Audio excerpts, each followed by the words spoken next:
And so that was kind of an interesting thing. And me and Warren had been in Kelowna, and we started a group, a bunch of us. It was called OGO, Okanagan Gay Organization. We used to have dances at a schnitzel house that had all the walls were painted with it was called Hansel and Gretel. And the gay host, when they would close in Kelowna, because it was older people who used to dine there, they'd all be home in bed by 9 o'clock, and then we would take it over Friday and Saturday night. We used to have dances, like 60 people, and it would be in this restaurant, Hansel and Gretel, total Bavarian theme, with the smell of greasy schnitzel in the air. And we did stuff like bought a hi-fi stereo, and we went and bought a disco ball. We hung up in the restaurant. This is 82 or so? Yeah. No, it wasn't. No, it was earlier than that. It was 81. 81.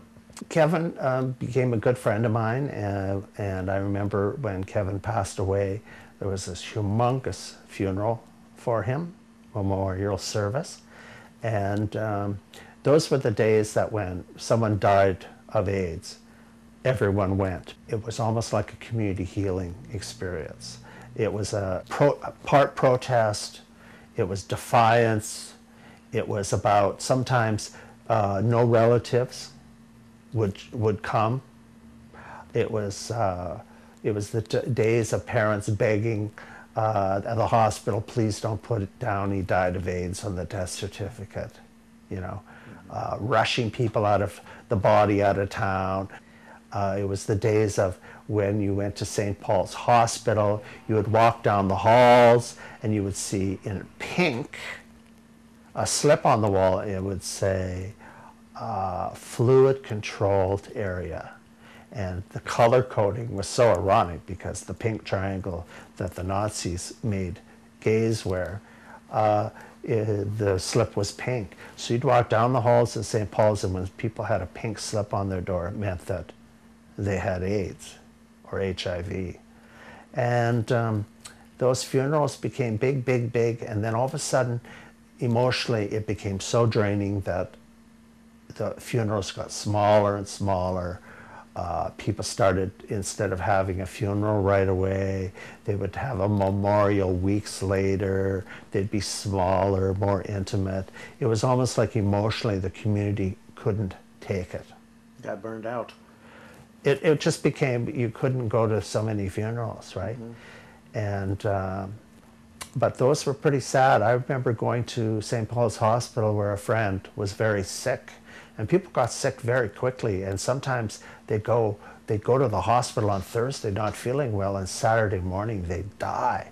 And it was just like the shock, and you'd go to a gay bar and people would be whispering, and they'd say, you know, so-and-so, and they'd go, yeah, he died today. And you'd go, what? I didn't know he was sick.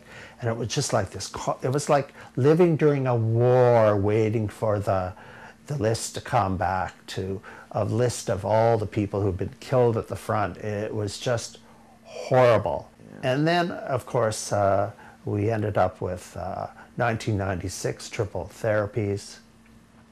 Suddenly people were living longer. People who looked like they were, you know, one foot in the grave and the other on a banana peel, were all of a sudden jogging around Stanley Park. But what happened is AIDS didn't go away. It just, the demographics changed. It became, it's no longer the traveling middle class gay men that were getting it. It was poor people that were sharing needles, or did not have information, or people that had been so crushed. They had been so internally crushed by the discrimination, the hatred that they've gone up with, that they hadn't taken care. And it really changed that whole face.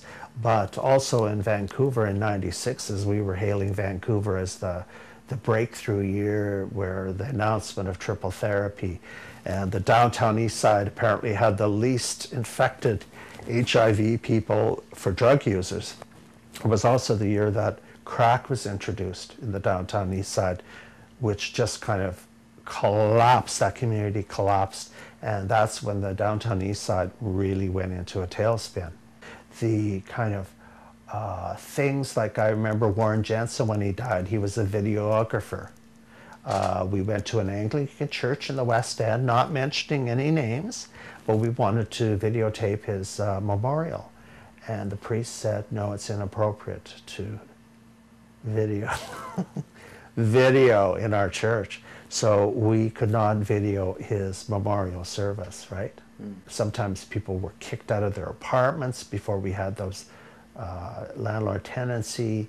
Roommates, their roommate would go to the hospital sick, and all of a sudden they found out they had AIDS. They'd burn all their stuff, throw all their stuff out. The parents would come to town and do stuff like throwing all their belongings out, putting it in plastic bags with plastic gloves because they would get infected. It was in the 80s. It was just the horrific times where doctors wouldn't take patients that were HIV. Early 80s. Yeah, Yeah. or with AIDS. And then No all of a excuse. sudden, then all of a sudden there was all this funding came in for HIV/AIDS, and all of a sudden there were a lot of doctors and a lot of medical institutions that were really into getting new funding. And then all of a sudden they were opening up their arms, right? But can you imagine arriving in an ambulance at a learned hospital like UBC and saying, don't unload them, we're not accepting people with AIDS. Or dentists who would not do dental work at the UBC School of Dentistry would not treat people who are HIV positive. What I want to end with, though, is I want to say that queer men, as a queer man, because that's who I could speak about or my experiences are, if it wasn't for straight women, we wouldn't have gotten any of our rights. Straight women, I think, tipped the scales against, where we used to get 40% support or 25%. Straight women made the difference. Lesbians gave us the backbone to stand up when we said, oh, well, maybe we should write a letter. And they said, no, we're going to lay on the steps of the church or the government building and we're going to scream, right? Well, maybe we shouldn't go out to Richmond because people out there are pretty right-wing. Maybe we should have a demo. No, we're going to Bill Vanderzamp's Fantasy Gardens and we're going to have a die-in right in front of the entrance. So lesbians gave us the backbone. Straight women were the ones that tipped the scales. And amazingly, how many straight men stood up at a trade union meeting or in the middle of a boardroom and said, excuse me, we're not going to talk like that. Or, no, I have a gay brother and I don't want you talking to me in the workplace like this. People that changed, right? And the biggest example, the biggest change is I live in a building that is owned by a Korean couple in their 70s. They're evangelical Christians. They go to church. They pray before they turn the car key on. They pray before they have a cup of coffee. And I have never, ever felt that they have never treated me with any disrespect or dishonor. And when I got really sick, they were here for me, right? So what we have to realize is we never got anything by ourselves. In this day of I did it on my own. Without other people's help, we would have never done it. And I think that's something that queer men really have to realize is the allies that stood beside us, and not get over concerned about those who didn't. Yeah. My proudest moment, my proudest achievement is being part of a generation that was the first generation in large numbers that lived openly gay lives. I mean, it's historical. It's historical. And now we think of Spain has gay marriage, South Africa has it in their constitution, all over Latin America, Chile, all these countries, Uruguay, gay marriage. It's amazing.